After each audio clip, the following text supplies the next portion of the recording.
자, 오늘 2024년 11월 3일 초기불교 공부 붓다의 말씀에서 제9장 이제 시작합니다. 제9장. 자료들 다 펴놓고 계시니까 9장은 이제 지혜의 빛, 지혜에 대한 내용이에요. 그래서 해탈의 직접적인 조건이 되는 지혜의 빛을 밝힌다. 그때 지혜는 여기서 윗바사나라고 써놨는데 통찰에 의해서 생긴 지혜. 윗바사나는 꿰뚫어 본다는 뜻이고요. 우리가 흔히 말하는 윗바사나 수행의 방법들은 이 방법적으로 윗바사나를 말할 때도 있지만은 윗바사나라는 말 자체는 꿰뚫어 보는 겁니다. 이제 뭘 꿰뚫어 보느냐? 무상고무화를 꿰뚫어 보는 것. 이걸 꿰뚫어 보지 않으면은 열반에 갈 수 없어요. 열반에 가기 위해서는 반드시 통찰지가 생겨야 되는데, 그래서 무엇을 대상으로 해서 이제 지혜의 빛을 밝히냐면은 오온에 대해서, 12처에 대해서, 18개에 대해서, 이걸 온처계라고 하고, 그 다음에 연기에 대해서, 그 다음에 사성제, 요 5가지 주제를 얘기를 합니다. 온처계, 근, 재, 연 이렇게 해가지고 22가지 기관, 기능에 대해서도 얘기를 하는데, 이 책에서는 연기와 사성제로서 이제 지혜의 영역을 설정하고 요 5가지만 설명을 합니다. 지혜의 목표는 열반이다. 열반은 마지막 목표예요. 열반은 모든 삼진치의 번뇌가 소멸해서 모든 그 괴로움이 소멸한 경지, 더 이상 윤회하지 않는 완전한 지고의 행복의 경지, 그렇게 얘기하면 되고요.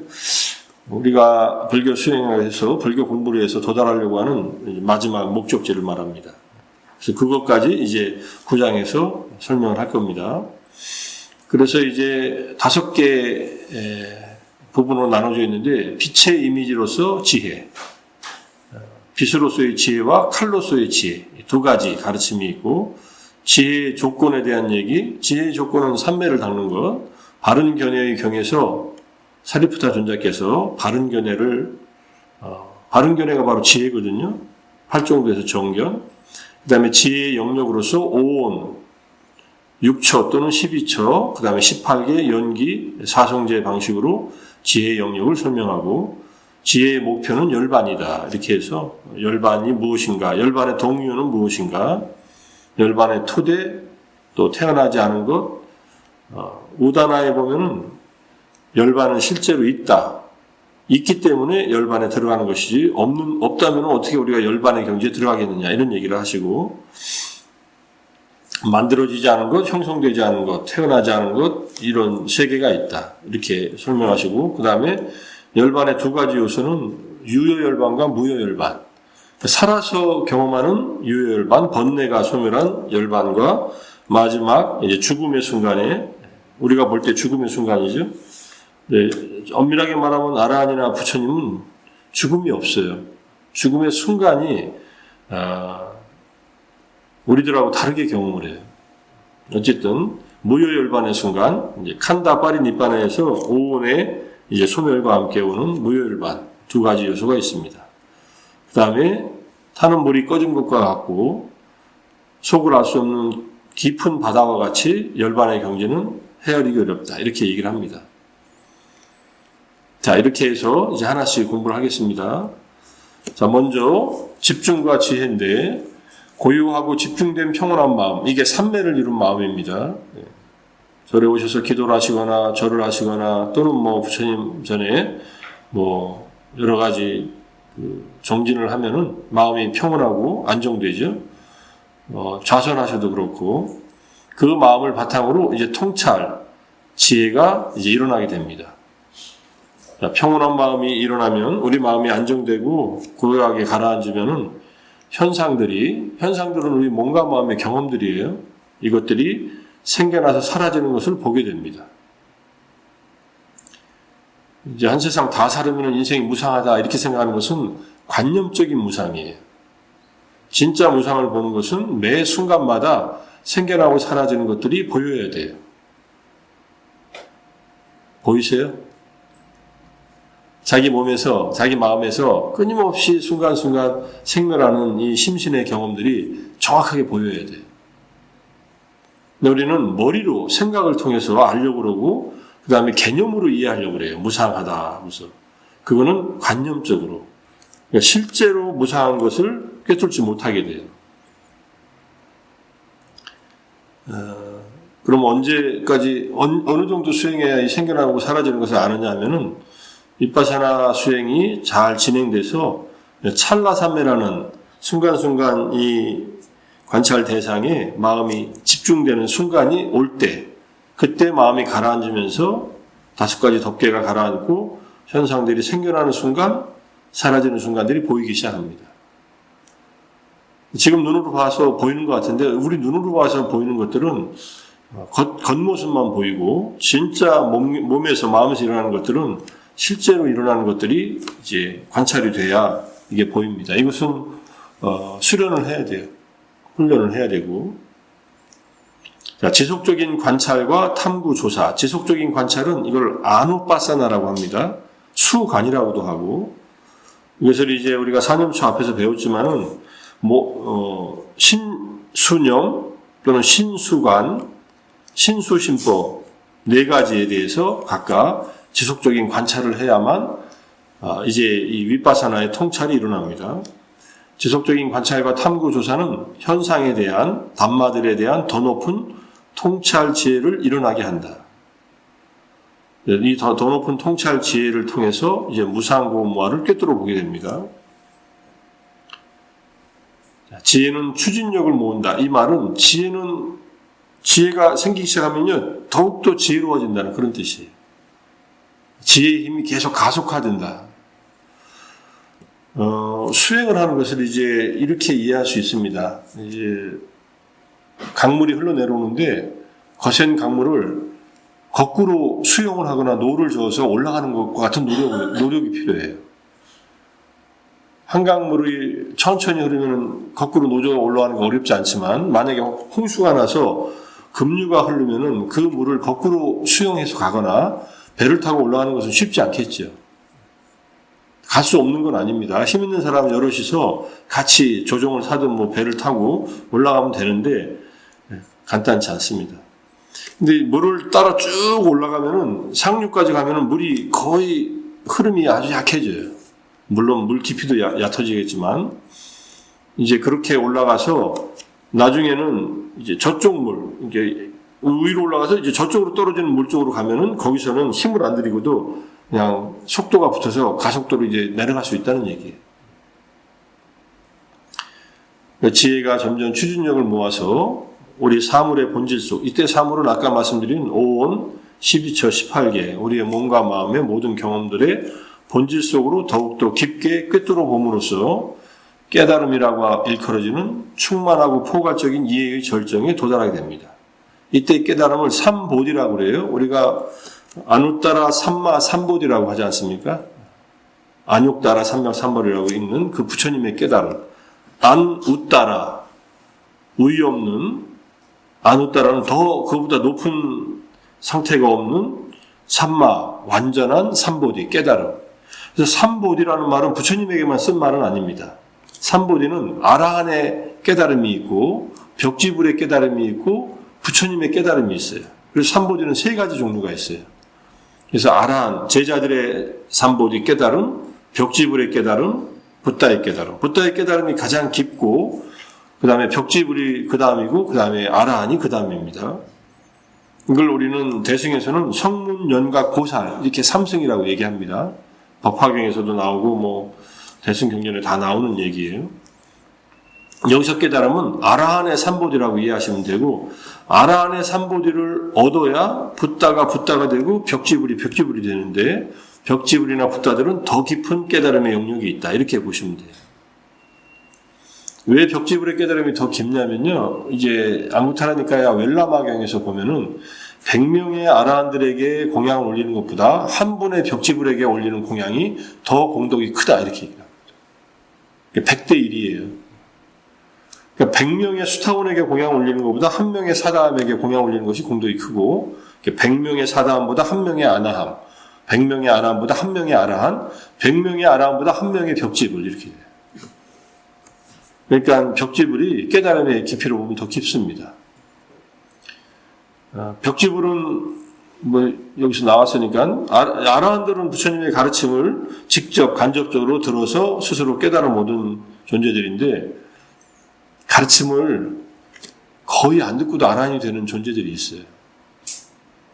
7살 먹은 사미가 아라한이 된 케이스가 법구경에 보니까 한 7, 8개 정도 본 것 같아요.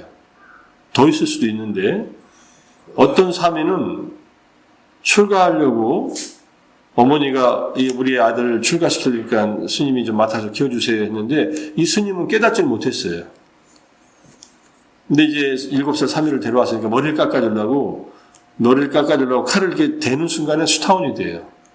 근데 그 전에 이제 부정관을 수행하는 방법을 일러줍니다. 우리 몸을 구성하고 있는 5가지 머리카락, 몸의 털, 이빨 이렇게 관찰하는 방법을 부정관을 그것만 일러주고서 몸에 대한 집착을 내려놓으라고. 그리고 머리를 깎는 순간에 수타원이 되고요. 삭발을 다 할 때 아란이 돼버렸어요.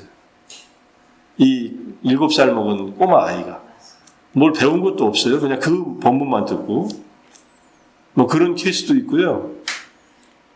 부처님 사리불 존자의 막내 동생이 레와타 존자예요. 사리불 존자는 6명의 동생이 있었어요. 남동생 셋, 여동생 셋. 근데 막내만 빼놓고 다 출가했어요. 엄마는 화가 나가지고 이 큰아들이 출가하더니 다 데리고 출가했다고 굉장히 이렇게 막 박대를 해요. 가끔가다 사리불 존자가 어머니 집에 가면은 밥을 주면서 이런 빌어먹고 사는 인간들 하면서 자기 아들한테도 그래요.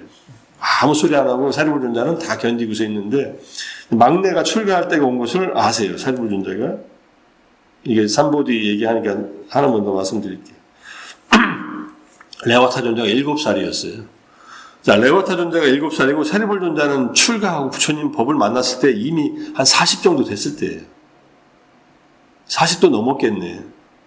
왜냐하면은 잘 생각해 보세요. 부처님이 29에 출가해서 35에 깨달으시고 그 다음에 사리불 존자 만난 게 1년 안에 만나거든요. 오비구들 60명의 아라한들 다 제도하고 그 다음에 마가다로 와서 첫 번째 만난 제자들 중에 그룹에 사리불 존자가 들어갔으니까 사리불 존자는 부처님보다 한 5, 6살 정도가 더 많습니다. 그러니까 부처님이 36에 만났다면은 사리불 존자는 40대 초반이에요. 근데 동생은 7살이에요. 사리불 존자께서 33살쯤에 이 레와타 존자가 태어났다는 얘기예요. 사리불 존자의 어머니는 100세 이상 사셨다는 얘기예요. 왜냐하면 사리불 존자가 입적하실 때가 85세, 6세쯤 돼서 입적하셨는데 그때 자기가 태어난 방에 가서 입적하시거든요. 어머니를 마지막으로 제도하고 어머니를 수타원으로 깨달음을 이루게 하고 근데 레와타 존자 얘기 좀 드리면은 레와타 존자가 7살인데 출가하면 안 될 것 같아서 엄청 부자였거든요. 집안이. 바라문 집안이었고. 그래서 레와타 존자를 장가를 보냅니다. 7살짜리를. 7살짜리 신부를 만나서. 그래서 신부 집에 가가지고 신부를 만나고 나서 그쪽 친척들이 둘이 결혼해서 잘 살아서 할머니처럼 오래오래 살라고. 이 새 신랑이 가가지고 할머니가 어떤 분이신데 그러시냐니까 할머니가 저기 계신 저 할머니라고. 할머니 나이가 120살이었어요. 그러니까 120살이면 뭐 죽을 때가 다 돼서 완전히. 그러니까 할머니를 보고 자기 신부를 보니까 7살짜리가 아니 내 이 이쁜 신부가 저렇게 된단 말이야? 그래서 이래왔다. 이 꼬마 신랑이 이래서 형이 출가하셨구나. 자기가 혼자서 그렇게 생각을 해요. 그리고 신부 집에 갔다가 집에 오는 길에 핑계를 대고서 도망가요. 신부를 데리고 오는 길에. 그래서 절에 출가합니다. 꼬마가 아주 좋은 옷을 입고 출가하니까 스님들이 누구냐고, 그대는 누군데 출가하냐고, 어린 나이에. 그러니까 나는 형이 오빠티사라고. 오빠티사가 사리불 존자의 속가 이름이에요. 사리푸타는 어머니가 루빠살이라는 이름이기 때문에 사리푸타라고 이름 붙였고 사리불 존자의 아들이라는 별명이 붙었는데 그러니까 이미 사립을 준 자가 내 동생이 출가하면은 부모의 허락을 받지 말고 받아들여라. 내가 부모와 같다. 우리 부모님은 사견에 빠져 있어서 출가를 허락하지 않는다. 그러니까 내가 허락하니 동생을 받아들여 이렇게 얘기를 합니다. 그래서 동생이 출가를 해요. 근데 출가하고 나서는 그 근처에서 부모들과 찾아오면 또 이제 다시 데리고 갈까 봐 식으로 멀리 떠나요. 한 320km 정도 되는 서울서 부산쯤에서 가가지고 수행의 방법을 배우고 혼자 떠납니다. 7살짜리가. 그리고 아카시아 숲속에 들어가서 혼자 수행을 해서 3개월 동안에 혼자 7살 먹은 사미가 혼자 수행을 해서 삼보디를 얻어요. 대단한 근기들이죠. 부처님이 사립을 준 자가 동생이 출가했으니까 가서 만나보겠습니다. 그러니까 부처님이 아직 때가 아니다. 내버려 둬라. 나중에 갈 때 내가 같이 갈 것이다. 이렇게 얘기합니다. 그리고서는 이제 결제가 끝나고 아라한이 됐고 신통력이 자제한 아라한이 됐어요. 7살짜리가. 그러니까 부처님께서 이제 결제가 끝나고 이제 가자. 레와타 있는 곳으로 가자 해서 500명의 비구들과 사립을 준 자 부처님이 그곳으로 갑니다. 근데 가는데 부처님이 오시는 걸 안 이 레와타 이 사미가 신통력으로 부처님의 거처와 500명의 비구 스님들이 거처할 이 공간을 다 만들어 놔요. 집을 만들어요. 큰 법당도 만들고. 그냥 신통력으로 다 만들어 버려요. 그리고 거기에 부처님이 도달해서 한 달 동안 머무세요.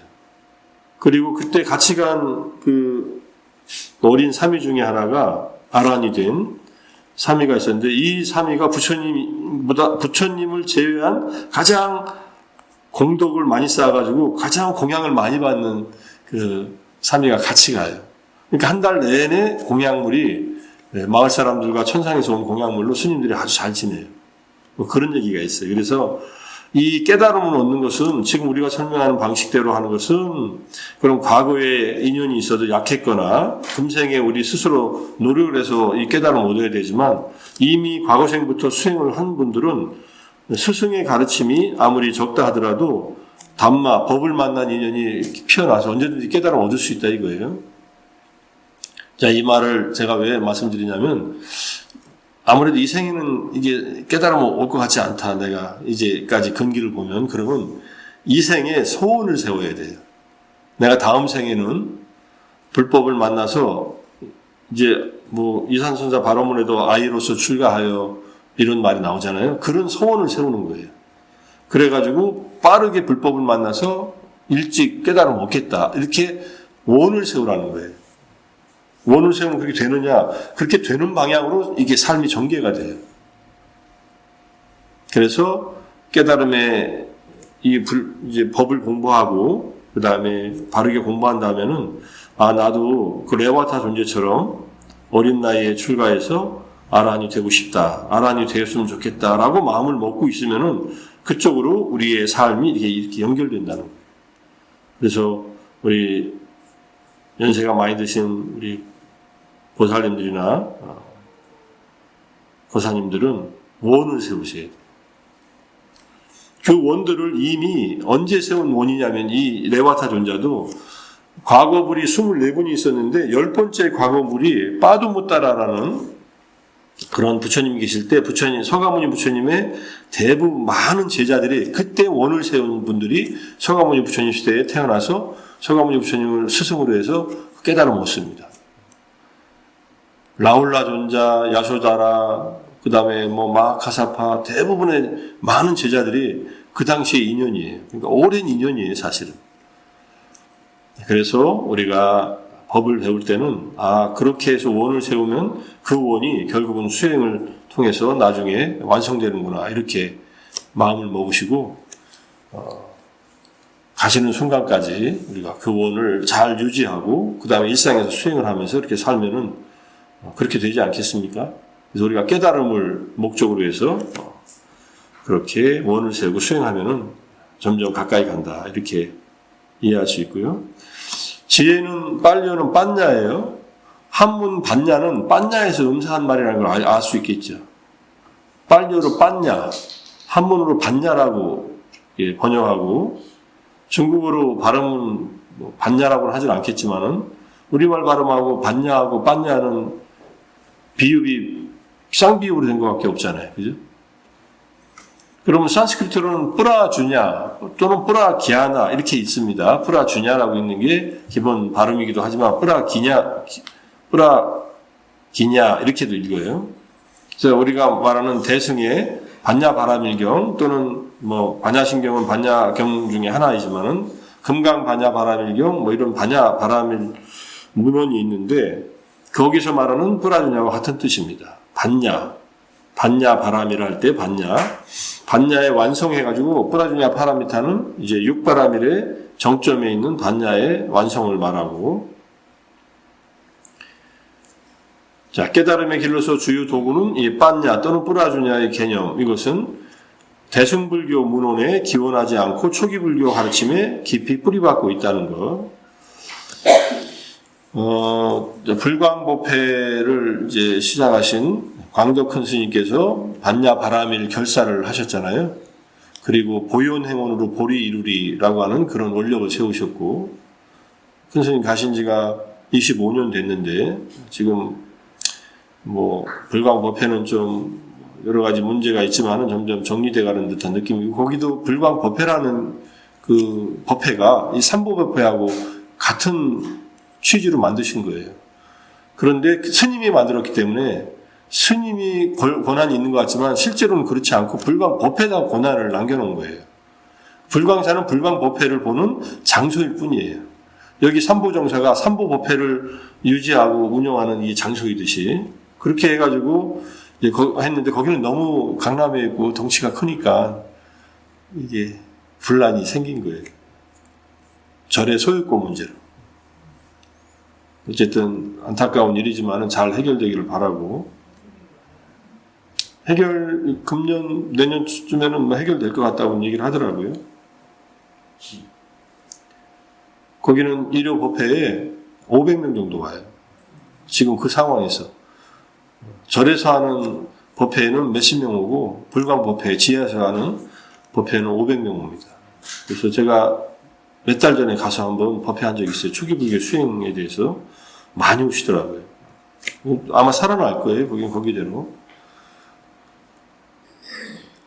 자, 그래서 반야바라밀다라는 문헌에 기원하지 않고 초기불교에 반야라는 말이 있었다.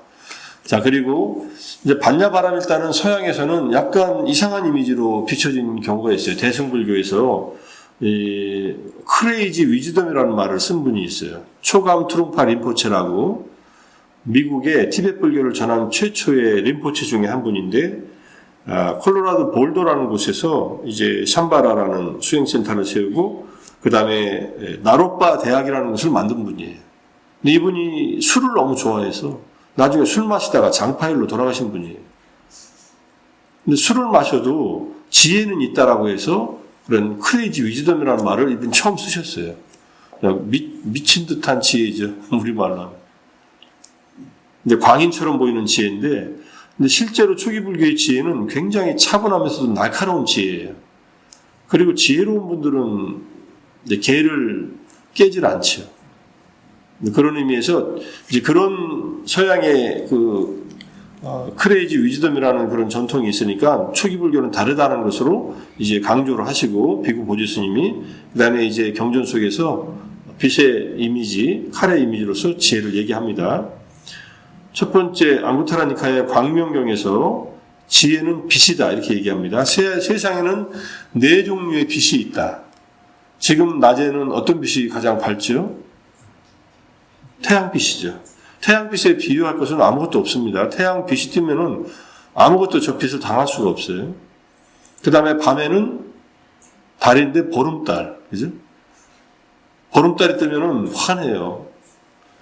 그리고 실내에서는 보름달이 안 뜰 때는 불빛이 있어요. 우리가 지금 실내에서 법회하니까 불을 켜놓고 하는데 이 불을 꺼도 지금 밖의 빛으로도 얼마든지 법회를 할 수 있지만 불빛이 있습니다. 이 세 가지 빛은 지혜의 빛에 못 미친다 이렇게 얘기를 해요. 그래서 우리가 지혜의 빛으로 이 광명으로 무명의 어둠을 몰아낸다 이렇게 얘기합니다. 무명이라는 것은 아비드야는 모른다는 뜻이에요. 원래 모르면 캄캄하잖아요. 밤길에 가면은 무서운 것은 앞에 무엇이 있는지 몰라서 무서운 거예요. 어렸을 때 우리 화장실이 변소가 밖에 있었잖아요. 시골 집들은 다 밖에 있었으니까. 그럼 동생 데리고 가죠. 화장실 문 앞에다 세워놓고 화장실에서 볼 보거나. 동생이 무슨 죄가 있어서 따라가는지 몰라도 동생이 갈 때는 또 따라가 주니까. 그게 무서워서 그래요. 근데 요즘에는 뭐 집안에 다 화장실이 있으니까 화장실 간다고 누가 집안에 있는 화장실 앞에 가지는 않죠. 요즘에도 시골 절에 가면은 그런 재래식 화장실이 있어서 무섭지는 않고 옛날 생각이 나긴 하지만은 어쨌든 어두운 것은 모르는 것이고 모르는 것은 두려운 것입니다. 우리가 죽음이 두려운 이유는 죽음 뒤에 뭐가 벌어질지 몰라요. 그죠? 죽은 사람이 와서 얘기해 주는 적도 없고 꿈에 나타난 것은 진짜인지 아닌지 이게 가짜인지 가릴 수도 없고 그래서 지혜가 있어야만 그 어두움을 몰아내요. 근데 마음에 지혜가 생기면은 마음속에 있는 무지의 어둠이 사라져요. 그래서 반야는 최고의 빛이다. 이렇게 얘기를 하는 겁니다. 그래서 불교 수행은 반야를 얻기 위해서 계를 지키고 삼매를 닦아서 반야로 올라갑니다. 그 다음에 이 반야는 칼이에요. 칼. 백정의 칼처럼 예리한 칼입니다. 우리 선방에 가면은 문수보살상이 있고 문수보살이 칼을 들고 있어요. 이제 문수보살이 크지는 않지만 물론 상원사 문수보살은 칼을 들고 있지는 않습니다. 문수동자는 이제 세조하고의 인연 때문에 이게 상원사에 모셔져 있는 문수동자지만은 문수보살은 지혜를 상징하기 때문에 칼을 들고서 번뇌를 잘라버리는 거예요. 탐진치를 잘라버리는 거예요. 그러니까 예리한 이제 백정의 칼처럼 예리한 칼인데 번뇌에 얽힌 덩어리를 잘라내고 그래서 이 번뇌의 덩어리를 잘라낸으로 인해서 해탈에 이르는 길을 열어주기 때문에 예리한 칼이다. 그러니까 빛과 칼이다 이렇게 얘기를 합니다.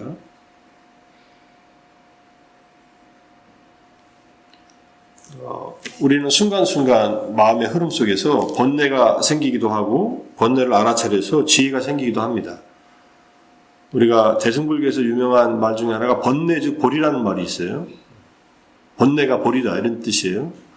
번뇌의 핵심은 무명이에요. 그러면 어리석음과 지혜가 같나요? 대승불교로 말하면 이게 같은 거예요. 이건 생사와 열반이 같다는 말하고 똑같아요. 윤회와 열반이 같다. 실제로 반야경에서 중론에서 윤회, 삼사라와 니르바나, 열반은 추호도 차이가 없다 이렇게 얘기해요. 이게 무슨 말인가 이제 이해를 하려면 조금 공부를 하고 생각을 해야 되지만 그것이 공이라는 차원에서 추호도 차이가 없다 이렇게 얘기를 합니다. 설명은. 공이라는 차원에서 보면 존재하는 모든 것들은 다 동일한 거예요. 그러면 동일해지나요?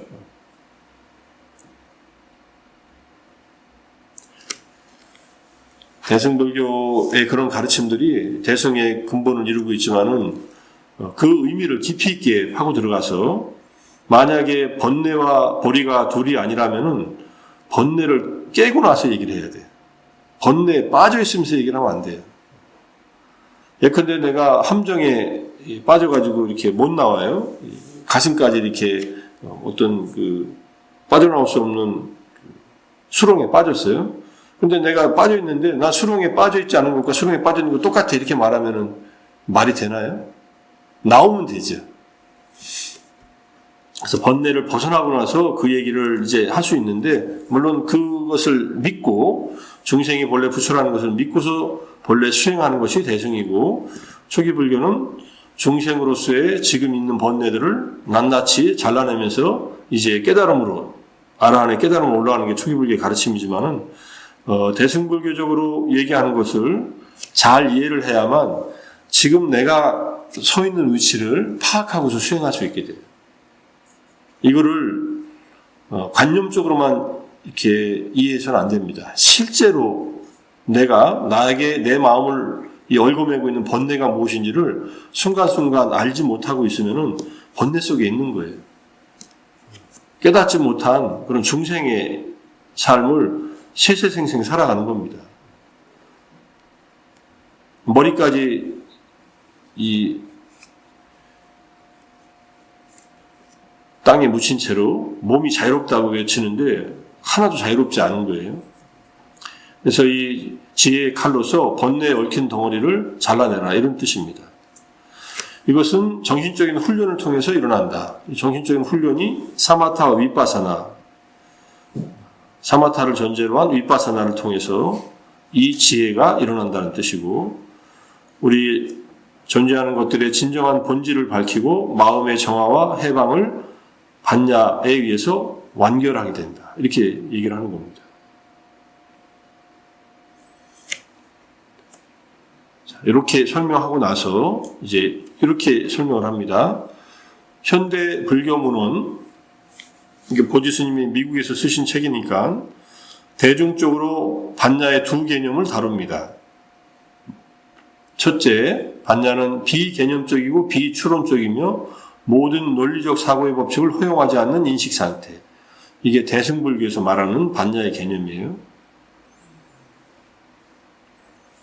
그러니까 무분별지라고 하죠. 분별이 없는 지혜. 어느 면에서 맞는 측면도 있지만, 자, 둘째는 번쩍이는 빛처럼 갑작스럽고 즉각적인 순수한 직관적 행위를 통해서 자발적으로 일어난다. 네, 반야에 대한 이 두 개념은 서로 밀접하게 연관되어 있고, 대중적인 불교 이해에서 반야는 이성을 무시하고 광적인 지혜로 쉽게 빠지는데, 조금 전에 말씀드린 그 크레이지 위즈덤입니다. 이것은 초이성과 광기 사이에 얇은 모서리에서 춤을 추는 세상에 관련된 이해할 수 없는 난해한 개념이다. 보리스님은 철학 박사예요. 그러니까 이런 개념들, 미국에서 일어났던 이런 개념들을 잘 아셨겠죠. 그리고 철학 박사학위를 받고 20대 후반에 스리랑카로 가서 출가하셔가지고 지금까지 이제 스님으로 사시는 분이니까 초기 불교의 입장에서 항상 이제 불교를 설명하시고 하는데, 이렇게 대승불교적으로 잘못 오해된 또는 잘못 사용되는 이 반야의 개념이 오히려 우리가 불교를 이해하는데 약간 장애가 되는 수도 있다, 이렇게 해서 이 얘기를 하는 겁니다. 그 다음에 자발적으로 생겨나는 것과는 거리가 멀고 초기 경전에서는 반야가 완전히 조건지어져 있으며 원인과 조건의 근원적 모체로부터 생겨난다 합니다. 완전히 조건지어져 있다는 말은 지혜가 일어나기 위해서는 조건이 있어야 일어난다는 뜻이에요. 지혜는 삼매가 있어야 일어납니다. 삼매가 없으면 지혜가 일어나지 않는다는 뜻에서 조건지어져 있다는 말이고요. 둘째, 지혜는 맨 직관만을 의미하지 않는다. 순수한 직관만을 의미하지 않고 어떤 단계에서 정밀한 개념적 작동을 포함하는 주의 깊은 분석적인 이해다. 우리가 이렇게 말할 때 지혜는 문사수 3해 중에서 문사의 지혜를 통해서 수해로 간다, 이렇게 이해하시면 돼요. 우리가 경전을 이제 법회 때 와서 공부하고 배우는 것은 문해를 얻는 것입니다. 들어서 얻는 지혜. 수타마야 빤냐라고 하고요. 그 다음에 사해, 찐따마야 빤냐, 사유를 통해서 얻는 지혜가 있고, 이건 철학적 사유 같은 것이고요. 그 다음에 마지막에 바바나 마야 빤냐 해서 수행을 통해 얻어지는 지혜가 있는데, 그래서 기본적으로 개념적 작동을 포함한다는 말은 들어서 얻는 지혜가 포함된다는 뜻이에요. 그걸 바탕으로 해서 주의 깊은 분석적 이해를 통해서 그 다음에 이제 통찰 지혜로 나아간다. 그래서 지혜는 이해의 특별한 영역으로 직결되는데, 특별한 영역은 이제 수행을 통해서 얻어지는 영역이겠죠. 자, 빨리오 주석서에서 지혜의 토양이라고 알려진 영역에는 직접적, 비개념적 통찰이 효과적으로 그것의 과업이 성취할 수 있기 전에는 개념적 이해를 통해서 철저히 조사되어지고 숙달되어야만 한다고 얘기를 합니다. 그래서 지혜가 숙달되기 위해서는 분석, 구별, 식별이 요구된다. 이건 언어적인 작업이 필요하다는 얘기입니다. 실제로 대승불교에서도 두 가지 진리를 얘기하고 세속의 진리와 이제 궁극의 진리를 얘기할 때, 궁극의 진리가 열반이라고 한다면 열반에 도달하기 위해서는 언어적 설명이 필요하다고 얘기를 합니다. 부처님의 법을 설해서 그걸 들어야만 그 다음에 추구를 할 거 아니에요? 깨달음을 얻기 위해서.